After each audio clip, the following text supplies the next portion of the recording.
lo estaba denunciando. Pero saludemos a Giulio Cellini Ramos, es su invitado, don César Sí, Moreno. él es un analista político, él tiene una oficina donde hace asesorías también de marketing político y también de manejo de política. Él es uno de los líderes también de la oposición, él ha estado muy involucrado aquí con Colombia, conoce al expresidente Iván Duque, también conoce a muchos líderes de la oposición y nos acompaña pues para que él, desde su perspectiva de venezolano, es de allí, desde Venezuela, cómo está viendo todas estas marchas y todas estas manifestaciones de estos días y todo lo que puede pasar a partir del día de mañana cuando ya se posesione y tengamos 6 años más de Maduro. Julio, muy buenos días, gracias por estar aquí en esta transmisión de Blue Radio.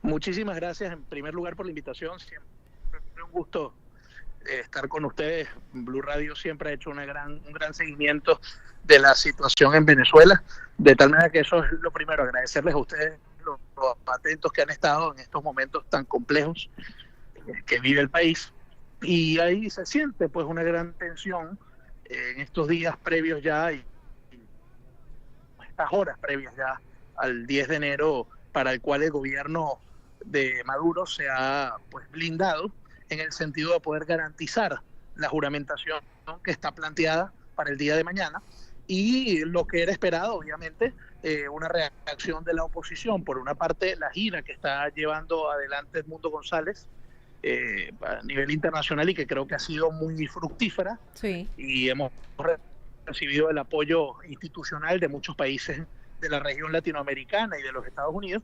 Y por otra parte, María Corina Machado, que ha convocado pues a manifestaciones pacíficas de calle, pero obviamente están signadas por el miedo y la intimidación que el gobierno pues ha venido sembrando en los últimos años y que se ha venido profundizando desde el 28 de julio en adelante, como ustedes explicaron.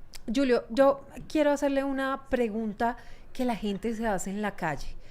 ¿Qué hay de distinto en esto que está pasando? Porque usted dice que ha sido supremamente fructífera esa gira que ha hecho Edmundo González, estuvo en Argentina, en Panamá, en este momento está en República Dominicana, ha estado en otros países de la región, en Estados Unidos, sentado con el presidente Joe Biden, a quien ya pues le quedan literalmente 13 días o menos en el poder. Pero ¿cuál es la diferencia entre esto que está pasando con Edmundo González y lo de Juan Guaidó?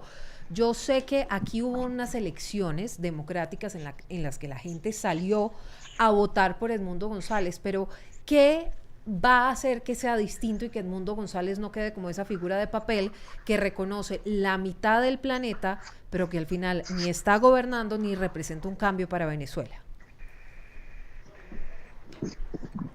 Sí, usted plantea una pregunta muy importante, porque obviamente es parte de la preocupación que muchos compartimos, y creo que eso va a tener que ver con las ejecutorias, con el accionar de Edmundo González en los próximos meses a partir pues de lo que pase mañana. La política es dinámica, Venezuela es particularmente dinámica en nuestra historia. Hemos visto episodios que no eran esperados y han sucedido, y lo importante es tener mucha mística en el accionar político, y Edmundo González es una persona serena, es un diplomático de carrera, como ustedes saben, y quizás eso lo distingue en cuanto a cómo llevar las cosas adelante con respecto, por ejemplo, a Juan Guaidó, que ahí se estableció un gobierno o que se llamaba un gobierno interino con toda una burocracia, y que finalmente salió con grandes cuestionamientos por parte de la opinión pública por el manejo de esa estructura, y eso no es el caso. Edmundo González ha dicho que él no va a hacer eso, que él lo que sí no va es a renunciar al reclamo legítimo que tiene de la elección pues de lo que pasó, pues claro, pero Edmundo González de julio pasado. Edmundo González no está en Venezuela. Edmundo González salió después de haber hecho un trato con el régimen de Nicolás Maduro en una embajada con un gobierno, con el gobierno de España, y terminó saliendo de Venezuela por su seguridad. ¿Qué hace o qué los lleva a pensar que, además de que están ofreciendo una recompensa por Edmundo González, de que han empapelado casi que las calles de Venezuela con letreros de Se Busca, qué les hace pensar que va a poder regresar a Venezuela y ejercer como presidente electo? Bueno, como le decía anteriormente, la política es dinámica y no hay cosas que estén escritas. El gobierno, como estaba previsto, se ha blindado para poder lograr juramentarse mañana, pero el gobierno no tiene los índices de cohesión interna que tenía antes, ni tiene el dinero que tenía antes, ni tiene el apoyo popular que tenía antes, y eso fue probado el 28 de julio pasado. Entonces todas esas cosas evidentemente preconfigura un escenario totalmente distinto. Edmundo González salió del país porque es que si estuviera dentro tampoco la realidad fuera diferente. Estaría seguramente en clandestinidad, como lo está María Corina Machado y como él ya lo estaba. De tal manera que se consideró estratégicamente más útil que estuviera fuera del país. Pero bueno, es difícil prever con elementos objetivos qué puede pasar a partir de la juramentación de Maduro mañana, pero lo que sí estamos conscientes es que es muy difícil consolidar el régimen venezolano por largo plazo, porque ellos han llevado esto a un punto de tensión enorme, de tal manera que puede ser también errónea la estrategia del gobierno, pero era la totalmente esperada. Ellos prefieren huir hacia adelante, llevarse todo por delante e ir haciendo las cosas como un día a la vez. Y creo que la oposición lo que definitivamente no puede hacer es renunciar al reclamo que internamente en Venezuela no pudo efectivamente llevar adelante, porque no fue posible que el reclamo de la oposición de revisar las actas electorales, digamos de manera objetiva y con observación internacional inclusive, como debería ser en una democracia, que es lo que establece nuestra Constitución, que en la práctica no se lleve adelante de esa forma.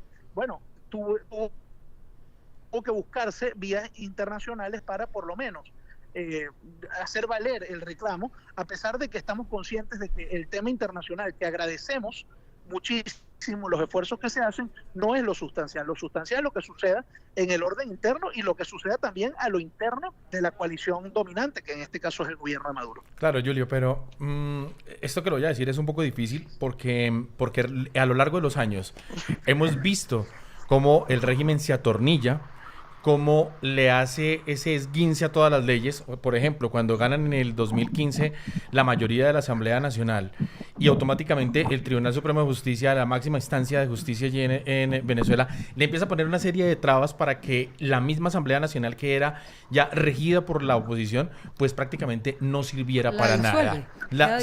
Exacto, no le sirve para nada.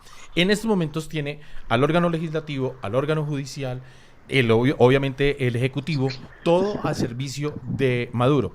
Usted dice que está debilitado, sí, pero ellos se juramentan mañana, la oposición sale a marchar hoy, y Edmundo por fuera, María Corina en la clandestinidad. ¿Cómo van a hacer para que en los próximos 6 años, ¿sí?, ellos puedan seguir haciendo ese reclamo? Porque van a seguir, esto va a ser como una gota de agua. Sí, ahorita Canadá acaba de reconocer a Edmundo González, van varios gobiernos que reconocen a Edmundo González, pero a lo largo de los años el régimen se va a atornillar y se va a quedar ahí. Y si llega a haber un tipo de negociación por el lado económico con la administración Trump, más el respaldo que ellos tienen por parte de Rusia y de China, pues va a ser muchísimo más difícil sacarlos. Entonces, ¿qué hacer?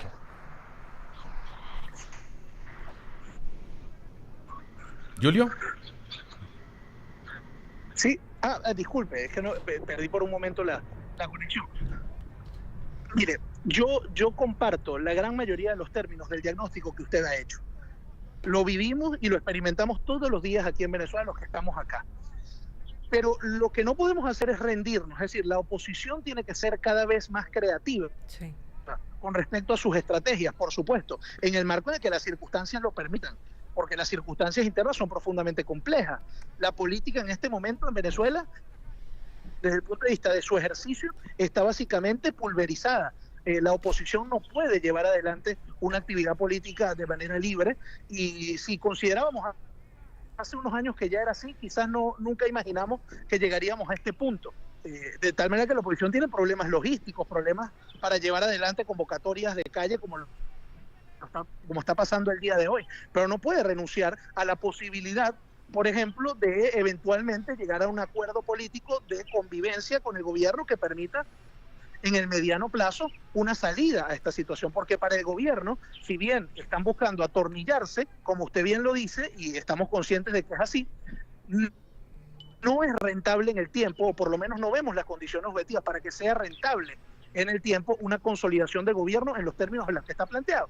De hecho, hace unos años pudimos ver cómo el gobierno empezó a desmontar los dogmas económicos que ellos mismos habían impuesto, porque se dieron cuenta por supervivencia, no por convicción, que tenían que pues hablar con el empresariado venezolano, que tenían que admitir inclusive el uso del dólar en Venezuela para poder bajar la hiperinflación, y eso les trajo resultados al gobierno desde el punto de vista económico, y no les funcionó en lo político. Pero a veces el tema de la supervivencia hace que la propia coalición dominante, que se ve atornillada en el poder, tenga que revisar algunas cosas. De tal manera que ciertamente el escenario es muy complicado, pero la oposición por ese escenario no puede renunciar a buscar, a insistir el reclamo de sus derechos legítimos, por las vías que sean, internamente e internacionalmente también.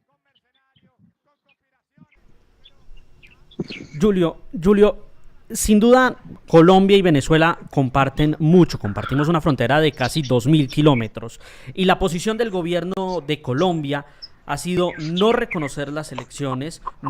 Dicen que no fueron libres porque estaban enmarcadas en un bloqueo económico, pero aún así va a tener una representación mañana en lo que será en el acto, en la Asamblea Legislativa, ese acto de posesión de Nicolás Maduro. Mientras tanto, la oposición colombiana está acompañando a Edmundo González. ¿Usted cómo ve esa posición, tanto del gobierno colombiano como de los distintos sectores? ¿Usted cree de pronto que incluso esa posición ayuda para tratar de resolver esta situación política, o se necesitaría una posición un poco más firme, más radical frente a este tema?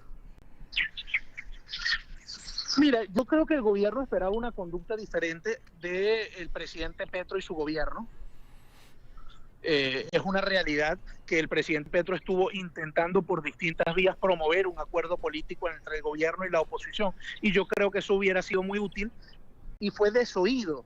El gobierno venezolano no consideró que eso era posible, y obviamente eso es una gran lástima, porque nosotros creemos que en Venezuela cualquier salida pasa por un pacto político, independientemente de que pareciera imposible llegar a un acuerdo con el gobierno, pero gracias a un acuerdo con el gobierno, las elecciones del 28 de julio se llevaron adelante, que era muy probable que se suspendieran. Gracias a un acuerdo político, la oposición, aunque no pudo tener a María Corina Machado como candidata, tuvo a Edmundo González y tuvo una tarjeta en unidad para poder votar por él. Y todas esas posibilidades en algún momento estuvieron en riesgo, y fue producto de un acuerdo. Entonces, aunque parezca absurdo hablar de eso en este punto, en esta circunstancia, hay que seguir insistiendo en ese sentido. Y yo creo que en ese sentido Petro lo entiende muy bien. Ahora, que envíe un embajador en Venezuela, yo creo que, bueno, pues hubiera sido mucho mejor que no enviara a nadie, en el sentido de dar un mensaje mucho más claro. Pero la verdad es que el embajador de Petro en Venezuela asiste a todos los eventos que el gobierno lo invita. Básicamente, casi todos los días asiste a un evento distinto del gobierno. De tal manera que esté asistiendo a la toma de posesión también es un mensaje diplomático muy claro al gobierno de la poca importancia que Colombia le está dando, a pesar de las afinidades políticas, a la toma de posesión. Entonces también hay que verlo desde ese ángulo. Yo lo que sí creo es que no tiene ningún sentido, por ejemplo, llegar al punto de ruptura de relaciones diplomáticas, que ya lo vivimos, lo experimentamos, y al final eso lo que nos quitó fue la posibilidad de tener en la Embajada de Colombia un interlocutor, como siempre lo tuvimos, un espacio también para escuchar a otras voces de la sociedad venezolana, sí. Y también, por supuesto, dejó en situación de desprotección a los colombianos que se encuentran en Venezuela. Claro, Julio, mire, en este momento estamos conectados a través de nuestro canal de YouTube aquí en Blue Radio. Recibimos imágenes no solamente de las marchas de la oposición, sino de esas marchas por la paz y la alegría que ha convocado el régimen de Nicolás Maduro. Y digo por la paz y la alegría porque así aparecen en el banner de BTV, que es la televisión estatal en Venezuela. Planos cerrados, pero gente en la calle, al fin y al cabo, diciendo: yo defiendo a Maduro. ¿Cómo ven ustedes eso hoy? ¿Cómo se refleja la situación en Venezuela en las calles? ¿Hay más personas con el régimen de Nicolás Maduro, o por el contrario, hay más opositores que por miedo a la represión han decidido no salir a las calles? Porque es que las historias que hemos venido contando a lo largo de los meses desde el 28 de julio aquí en Blue Radio son de mamás desesperadas buscando a sus hijos en las diferentes cárceles, familiares que no tienen ni idea de cuál es el paradero de sus seres queridos, políticos a quienes van, les tocan en la puerta de la casa y se los llevan. ¿Qué sensación hay hoy en la calle? Porque en el resto, digamos, del mundo, con estas convocatorias, los venezolanos salen y salen libremente a protestar contra el régimen, pero la historia en Venezuela es bastante distinta. ¿Cómo perciben ustedes esta situación y estas convocatorias que hacen, no solamente desde el régimen de Nicolás Maduro, sino en donde obligan a los trabajadores estatales a salir? Está clarísimo que en Venezuela, si usted contrasta las manifestaciones de calle que se han dado en los últimos años, que probablemente sean las más grandes de toda América Latina, e inclusive las que se produjeron en el marco de la campaña electoral con Edmundo González como candidato, y las contrasta con lo que estamos viendo hoy en las calles, es porque evidentemente mucha gente está llena de miedo. El gobierno ha llevado adelante mecanismos de intimidación que, pues, obviamente genera una reacción en la gente, pues, y el miedo el miedo es paralizante, y eso es un poco lo que está pasando. Pero eso implica que la gente en Venezuela no tenga tensión, que existe, es lo que se percibe en el ambiente, no sienta molestia, no sienta frustración, y eso es lo más preocupante y lamentable en toda esta circunstancia.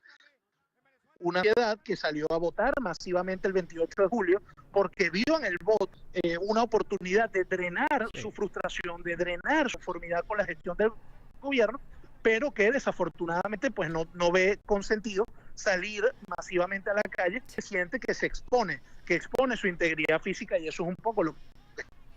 Julio, usted, después de esta amenaza de Diosdado Cabello de derribar el avión si entran los 9 expresidentes que están respaldando el Grupo IDEA, están respaldando a Edmundo González y con el propio Edmundo, ¿usted cree que el régimen estaría tan desquiciado de derribar ese avión?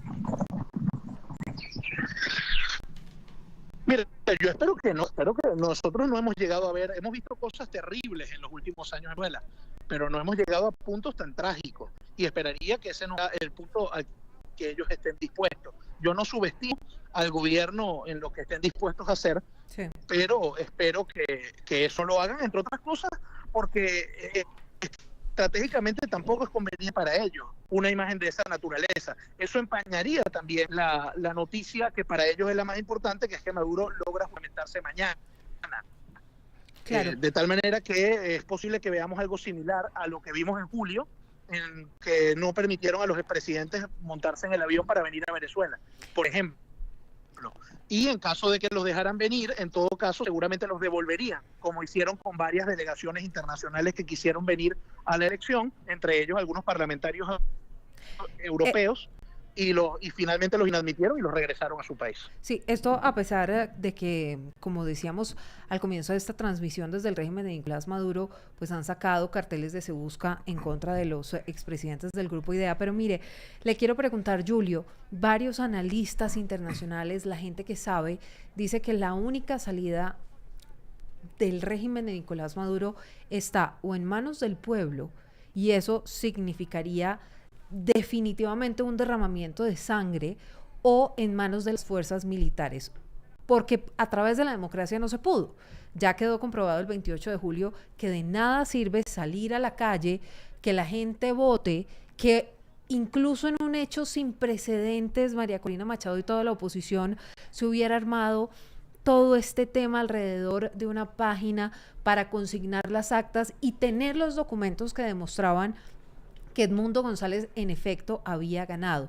Pero hasta este momento, salvo que en las próximas horas pase algo distinto, el régimen de Nicolás Maduro se va a salir con las suyas. ¿Cuál es la forma, cuál es el mecanismo para poder tumbar esa dictadura? Pero déjeme complementarle una cosa y disculpe, le interrumpo ahí, Julio. Resulta que cuando fueron las elecciones del 2013, después de la muerte de Chávez, que fue entre Maduro y Capriles, y le ganó por un puntico y medio nada más Maduro. Sí, eran 250.000 votos, más Yo o menos. estaba ya en estas elecciones y hablé con líderes políticos opositores y hablamos, y en ese momento también estaba el Euromaidán, que fue cuando Ucrania, el presidente que estaba en ese momento, rechaza que Ucrania se incorpore a la Unión Europea. Esto llevó a una serie de revueltas, pusieron X cantidad de muertos, se tomaron toda la plaza de Kiev, etcétera, etcétera. Paralelo a eso veníamos de una primavera árabe. Y a lo que voy, esto es complementando exactamente lo que nos acaba de decir Silvia. Hablábamos con esos líderes opositores y decían, vea, hasta que nosotros no pongamos X cantidad de personas tomándonos Miraflores, esto no va a cambiar. Y efectivamente, no ha cambiado. Mire, ya estamos hablando de hace 12 años. 12 años y las dictaduras no se tumban, y con todo respeto lo digo, pero es una cruda y cruel realidad. Las dictaduras no se tumban ni con comunicados, ¿sí? Ni con algunas manifestaciones tan pacíficas como se están formando. Ni con giras internacionales de un personaje que no está en territorio venezolano, pero... No estamos llamando a una revuelta, ¿no? No, pero así como está la cosa, tampoco es digamos, que... los hechos históricos muestran. Sí, y hablando de hechos históricos, justamente en esas manifestaciones que se presentaron a lo largo de ese tiempo, en 2016, 2019, cuando la gente no tenía ni siquiera electricidad, porque es que esto hay que contarlo. Correcto. La gente iba a los supermercados. La Venezuela de hoy, en algunas zonas, es muy distinta a la de hace algunos años. Entre otras cosas, Julio, usted lo sabe mejor que nosotros, aunque nosotros hemos estado en Venezuela registrando todo lo que pasa allí en ese país, pero la gente uno iba a un supermercado, iba a una farmacia, no había comida. Después hubo este apagón en el que la gente no tenía ni siquiera cómo prender el celular, pero nada de eso fue suficiente para que la gente saliera a la calle, porque ya unos años antes habían muerto personas tratando de hacer una especie de revolución callejera que no funcionó. Entonces, para allá voy nuevamente con mi pregunta. ¿Cuál es la manera, cuál es la salida de Nicolás Maduro del poder? Diplomáticamente tampoco, porque ya lo intentó Colombia, lo intentó Brasil, México estuvo ahí metido, hubo las negociaciones de Barbados, nada de eso ha funcionado. ¿Usted cree que la única salida son las fuerzas militares, que hoy las fuerzas militares podrían asestar un golpe de Estado contra el régimen? Hay una recompensa por ahí de $15 millones y Rick Scott, el senador, y también por ahí hay un grupo paramilitar de mercenarios que de pronto se visten de héroes y llegan a Caracas. O sea, hay de todas las opciones y de todo se ha especulado. Sí, ¿no? pero ¿cuál es la salida? Sí. Mira, yo lo primero que tengo que hacer es, yo me desmarco de cualquier tipo de comentario de esa naturaleza. Ustedes comprenderán, nosotros estamos en Venezuela, yo no puedo opinar además de temas que no conozco. Yo no soy experto en áreas, soy experto en temas de otra naturaleza. Nosotros seguiremos insistiendo en Venezuela desde cada uno de nuestros espacios en una salida pacífica y negociada, independientemente del momento que está viviendo el país en este momento. De tal manera que nosotros no esperamos ni revueltas, ni derramamientos de sangre, ni golpes militares, ni nada de esa naturaleza, o por lo menos yo no soy una persona que pueda opinar sobre un tema de ese tipo, y mucho menos desde Venezuela. Es decir, que desde la oposición desde la oposición se mantienen en una salida pacífica a esta situación. Bueno, seguramente la oposición, yo no soy un dirigente de un partido de oposición venezolana, soy un consultor político y analizo los acontecimientos sobre la base de lo que tenemos enfrente. Pero lo que sí le puedo decir es que la oposición ha logrado, por la vía pacífica, como lo fue el 28 de julio, porque si no, no estaríamos teniendo esta conversación. Claro. Si el 28 de julio no hubiera pasado lo que pasó efectivamente. Entonces hay que, como les decía desde el principio de la entrevista, la política es dinámica y en este caso aún más hay que esperar que si no sabemos qué va a pasar mañana, ciencia cierta, a pesar de que todo nos indica que Maduro se va a conectar, ¿cómo pudiéramos pensar en unos años en adelante? Si hay un país difícil para pensar en el futuro, es Venezuela.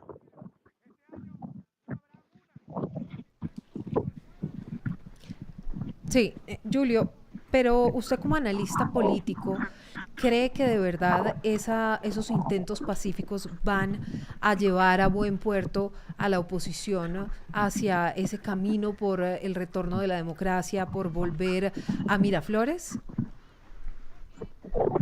Bueno, si nosotros creemos en la civilidad y en la democracia, yo soy por naturaleza civil y soy por naturaleza demócrata, de tal manera que yo no puedo proponer, porque además ni siquiera tengo los medios, ni me propongo tener los medios para pensar en otro tipo de alternativas.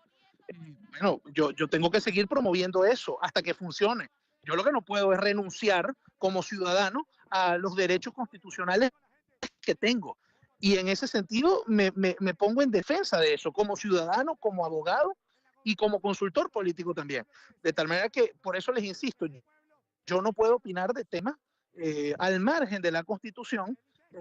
La política es dinámica y nosotros vamos analizando los acontecimientos sobre la base de lo que vemos en el momento.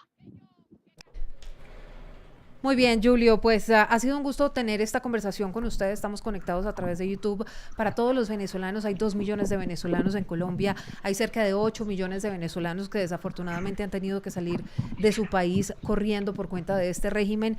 A ustedes los invitamos a conectarse. Julio, nos volvemos a conectar en cualquier minuto para seguir analizando la situación muy desafortunada en su país. Gracias por estar acompañándonos en esta transmisión a través de YouTube. Bueno, gracias a usted y feliz tarde. Feliz tarde para ustedes y por supuesto estamos aquí atentos a todo lo que pase. Aprovechamos de una vez para invitarlos. Mañana también estaremos en